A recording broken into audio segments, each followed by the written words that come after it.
அண்மை செய்தியை பார்த்து வருகிறோம். மதுரையில் பொது இடங்களில் சுவரொட்டிகளை ஒட்டுவதற்கு தடை விதித்து மாநகராட்சி கூட்டத்தில் தீர்மானம் நிறைவேற்றப்பட்டிருக்கிறது.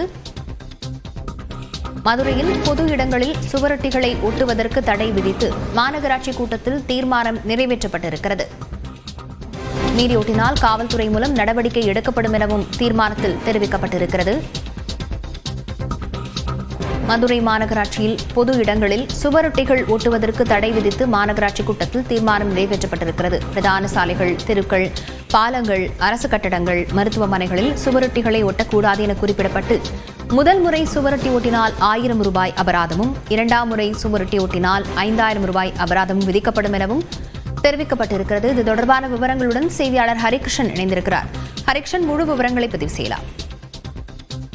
மதுரை மாநகராட்சி மாமன்ற கூட்டம் என்பது தற்பொழுது தொடங்கி நடைபெற்று வருகிறது. இந்த 42வது மாமன்ற கூட்டத்தில் பல்வேறு தீர்மானங்கள் மேயர் இந்திராணி தலைமையில் நிறைவேற்றப்பட்டு வருகிறது. அந்த வகையில் மதுரை மாநகராட்சியில் மொத்தம் 100 வார்டுகள் உள்ள நிலையில் இந்த 100 வார்டுகளில் விளம்பர சுவரொட்டிகள் ஒட்டினால் அபராதம் விதிக்கப்படும் என்றும் இந்த மாமன்ற கூட்டத்தில் தீர்மானம் என்பது நிறைவேற்றப்பட்டிருக்கின்றது.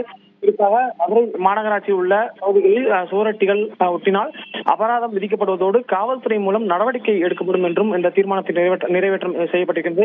குறிப்பாக பிரதான சாலைகள், தெருக்கள், பாலங்கள், அரசு கட்டிடங்கள், மருத்துவமனைகள் உள்ளிட்ட பொதுவான இடங்களில் விளம்பர சுவரொட்டிகள் ஒட்டக்கூடாது என்றும், முதல் தடவை விளம்பர சுவரொட்டிகள் ஒட்டினால் 1000 ரூபாய் அபராதம் என்றும், அதே போல இரண்டாவது முறை சுவரொட்டிகள் ஒட்டினால் 5000 ரூபாயும் அபராதம் விதிக்கப்படும் என்றும் மதுரை மாநகராட்சி மாமன்ற கூட்டத்தில் தற்பொழுது தீர்மானம் என்பது நிறைவேற்றப்படுகிறது. அதே போல மூன்றாவது விளம்பரம் சுவரொட்டிகள் ஒட்டினால் காவல்துறை மூலம் சட்ட ரீதியான நடவடிக்கை மேற்கொள்ளப்படும் என்றும் இந்த மாநகராட்சி கூட்டத்தில் தீர்மானம் என்பது நிறைவேற்றப்பட்டிருக்கின்றது.